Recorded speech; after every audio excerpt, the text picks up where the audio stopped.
সাজানো গোছানো ছোট্ট একটা সংসার যেন প্রতিটা মেয়েরই স্বপ্ন। শুরুতেই সংসারটা ছোট থাকলেও কিন্তু একটা সময় দুটো মানুষের স্বপ্ন দিয়ে সাজিয়ে গুছিয়ে সেই ছোট্ট সংসারটা একটা সময় অনেক বড় হয়ে ওঠে। কিন্তু সংসারের সেই প্রতিটা জিনিসের প্রতি মায়া কিন্তু একই রকমই থাকে। হ্যালো এভরিওয়ান, আসসালামু আলাইকুম। কেমন আছেন সবাই? আশা করছি আল্লাহর অশেষ রহমতে সবাই অনেক ভালো আছেন, সুস্থ আছেন। আলহামদুলিল্লাহ, আমরাও ভালো আছি। নতুন আরো একটি ডেইলি লাইফস্টাইল ভ্লগে আপনাদেরকে ওয়েলকাম করছি। আশা করছি আজকের ভিডিওটা আপনাদের কাছে ভালো লাগবে। ভালো লাগলে অবশ্যই ভিডিওতে একটা লাইক দিয়ে আমার পেজটি ফলো দিয়ে রাখবেন। তো সকাল থেকে আমি ভিডিওটা শুরু করলাম। তো এখন যেহেতু আলিশার দাদু আমাদের বাসায় আছে, এজন্য কিন্তু প্রতিদিন আমার নাস্তাটা তৈরি করা লাগে। এর আগে দেখা যেত সকালে নাস্তাটা আমাদের শর্টকাটেই করা হতো। আর যেহেতু শাশুড়ি আম্মা আসতে গ্রাম থেকে, আর গ্রামের মানুষ কিন্তু বেশিরভাগ সময় সকালের খাবারটা একটু ভারী খেয়ে থাকে, এজন্য আমি চেষ্টা করি তাকে একটু ভারী খাবারই দিতে সকালে। তাই জন্য ভাবলাম আজকে একটু খিচুড়ি রান্না করি। তা খিচুড়ির ভিতরে কিন্তু আমি একটু বেগুনও কেটে দিয়েছিলাম। তা খিচুড়িতে বেগুন, ফুলকপি, টমেটো এগুলো দিলে কিন্তু অনেক ভালো লাগে। তো সকালে নাস্তাটা খিচুড়ি আর তার সাথে ডিম ভাজি করেছিলাম। তারপর সকালে নাস্তাটা শেষ করে আমি থালাবাটিগুলো পরিষ্কার করে চা বানাতে যাই। আর চাটা বসিয়ে আমি এইদিকে আবার সবজিটা বসিয়ে দিচ্ছিলাম প্রেসার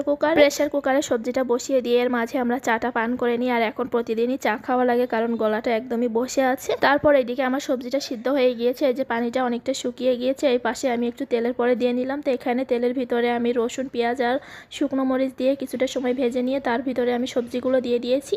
দিয়ে সবজিটা আবার রান্না করা হয়ে গিয়েছে। এখন আমি পাশের চুলায় মাছ ঝোল করে নিব। শাশুড়ি আমার গ্রাম থেকে আসার সময় আবার মাছও নিয়ে এসেছেন। তো এগুলো নাকি ঘেরে চাষ করা মাছ, মামা শ্বশুর চাষ করেন, তা আমাদের জন্য পাঠিয়েছেন। মাছগুলো একদমই টাটকা ছিল, তাই ভাবলাম ঝোল করলে অনেক ভালো লাগবে। তাই শাশুড়ি আমার কাছে জিজ্ঞেস করলাম, উনিও বললো ঝোলই করতে, কারণ সেও নাকি অনেক পছন্দ করে এভাবে রান্না করলে। তাই আমিও রান্নাটা বসিয়ে দিলাম। আর মাছটা আজকে না ভেজে আমি কাঁচা ঝোল করব, তার জন্য প্রথমে আমি বেশি করে পেঁয়াজ আর মরিচ দিয়েছিলাম তেলের ভিতরে। তারপর একটু হালকা করে ভেজে নিয়ে রসুন, জিরা আর সরিষা বাটা দিয়েছি, দিয়ে একটু কষিয়ে নিয়ে তার ভিতরে আমি মাছগুলো দিয়ে দিলাম। তারপর দিয়েছি স্বাদ মতো লবণ আর হলুদ দিয়ে এখন ভালো করে আমি মশলার সাথে মাছগুলো একটু কষিয়ে নিচ্ছি। তো আমাদের বাড়িতে এভাবে মাছগুলো ঝোল করা হয়, পুকুর থেকে ধরে টাটকা টাটকা মাছ এভাবে ঝোল খেতে কিন্তু অনেক ভালো লাগে। তারপর মাছগুলো আমার ভালো করে কষিয়ে নেওয়া হয়ে গেছে। এখন আমি ঝোলের জন্য পানি দিয়ে দিচ্ছি একেবারেই। তো এই পর্যায়ে কিন্তু মাছগুলো খুব বেশি নাড়াচাড়া করা যাবে না, তাহলে ভেঙে যেতে পারে। আলতোভাবে একটু মাছগুলো উল্টিয়ে দিয়ে রান্নাটা করে নিতে হবে। তো খুব বেশি একটা সময় লাগে না, অল্প সময়ের মধ্যে কিন্তু রান্নাটা হয়ে যায়। আর এই মাছের ঝোলটা দিয়ে ভাত মেখে খেতে কিন্তু অনেক বেশি মজা লাগে। তো মাছটা চুলা থেকে নামানোর আগে কিন্তু একটু ভাজা জিরার গুঁড়া দিয়েছি, তাহলে কিন্তু অনেক সুন্দর একটা ফ্লেভার আসে। দুপুরের খাবারে মাছ ঝোল আর মিক্সড যে সবজিটা রান্না করেছিলাম ছোলা ডাল দিয়ে, ওটাই ছিল। তো মাছ ঝোল দিয়ে আমি অনেকগুলো ভাত খেয়েছি, কারণ এত বেশি মজা ছিল। তারপর এটা ছিল সন্ধ্যার পর। তো সন্ধ্যার পরে আমি এখন ছোলার ঘুগনি রান্না করছি, কারণ সন্ধ্যা নাস্তার জন্য।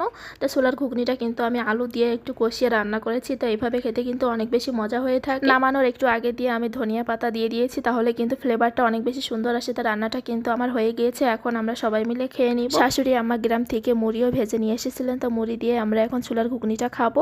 তো মেয়ের বাবা এখন আসেনি, তার জন্য রেখে দিয়েছি। ভিডিওটা আর বেশি লং করছি না, কেমন লাগলো অবশ্যই কিন্তু জানাবেন। ভালো লাগলে অবশ্যই আমার ভিডিওতে একটা লাইক দিয়ে পেজটি ফলো দিয়ে রাখবেন। ইউটিউব থেকে দেখলে চ্যানেলটি সাবস্ক্রাইব করে রাখবেন।